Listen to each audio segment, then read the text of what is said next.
Honourable Chair, the members of the panel, and all those who will be attending today, we welcome this initiative by the European United Left, Left and Tamil Solidarity for organising this hearing and to allow victims a voice.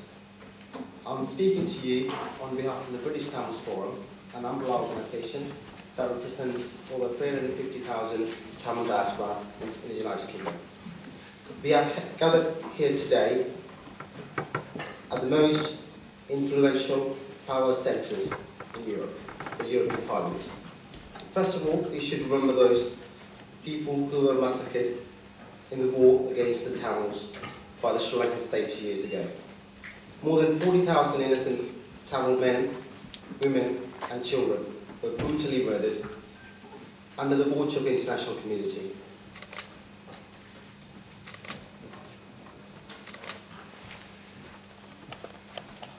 Another 100,000 people remain unaccounted for since the end of the war, 18th of May 2009.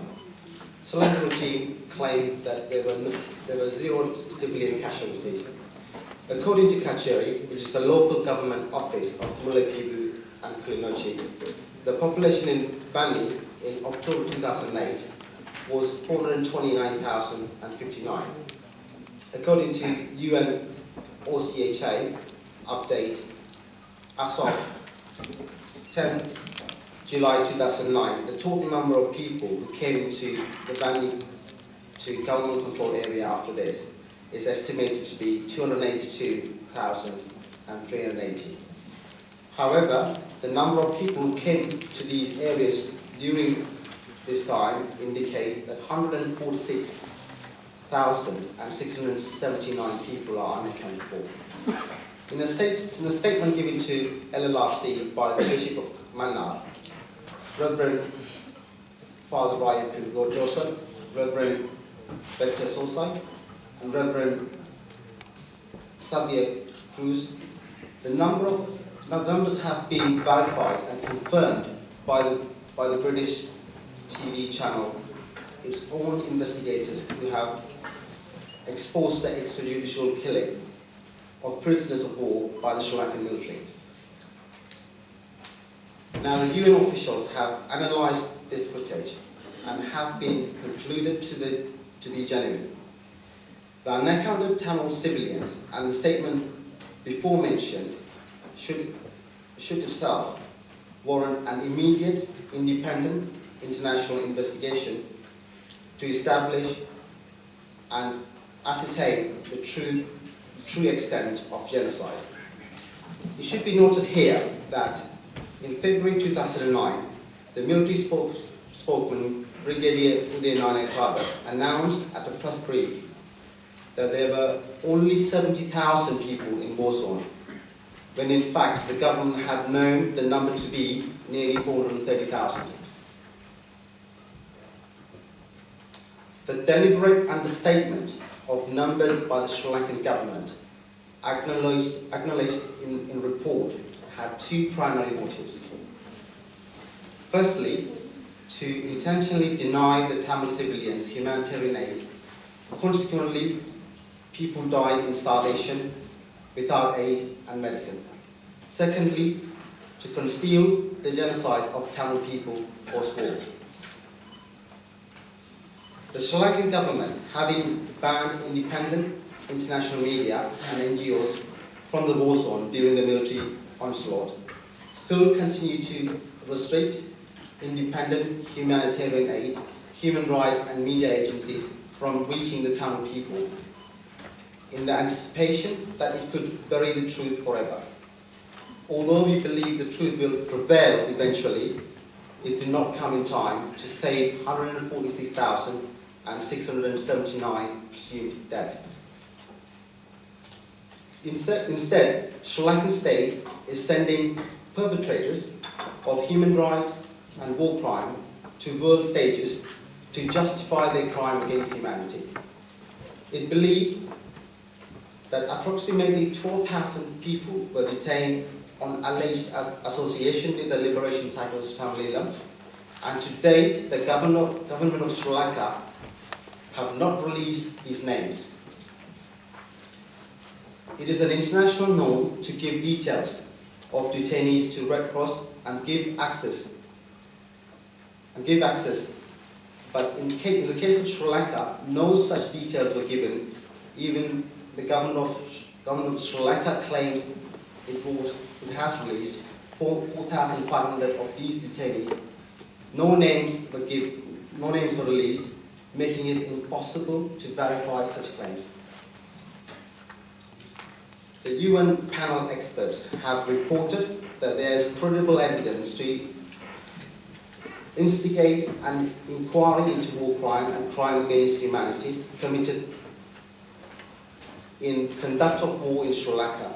However, the United Nations continues with its inaction by calling on the very same murderous Sri Lankan regime to investigate its own murder.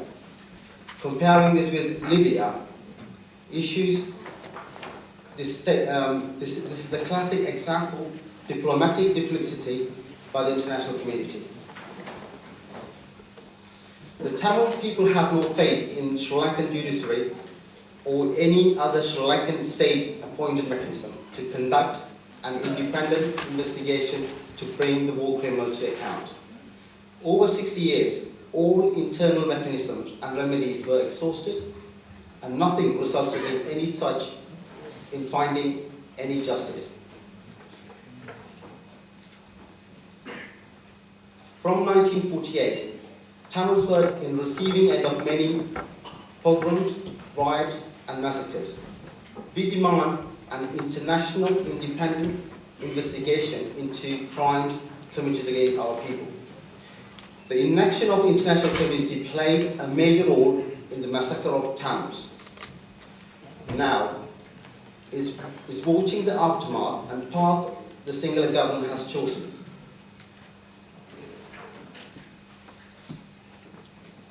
They have now resumed decimation of Tamil nation at a much accelerated pace. Buddhist temples at state expense have mushroomed in Tamil villages and towns where there were no Buddhists. Monuments of conquest have been resurrected at every corner to remember the Tamils that theirs is a conquered land. All this at a time when Tamil people are still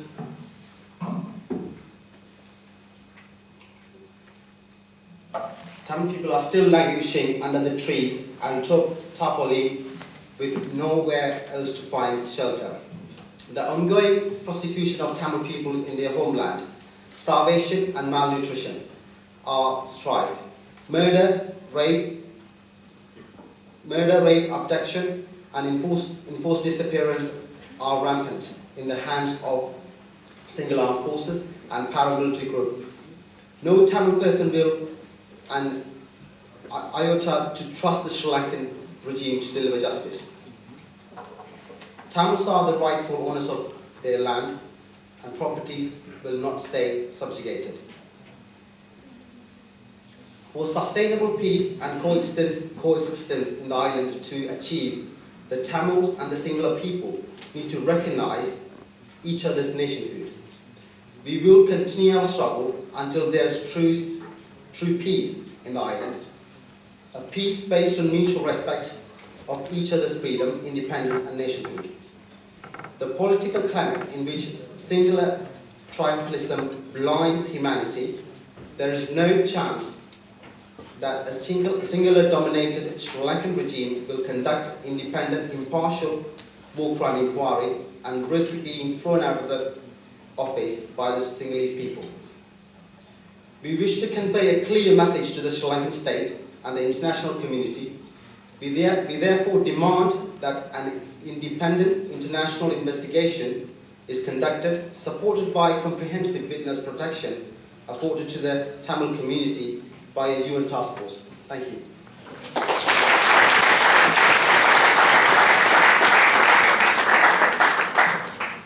Thank you very much. much. Now, the interpreters are leaving us now. I think we should thank them for their leadership.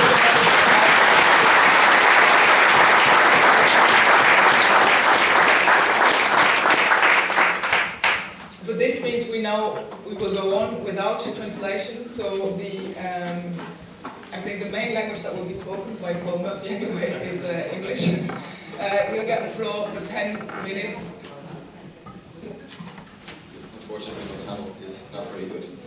Maybe in the reception afterwards we can kind of in some words. And the first point I'll make is to echo the previous speaker, which is on the basis of the current Rajapaksa government and regime, there is no prospect for lasting peace. That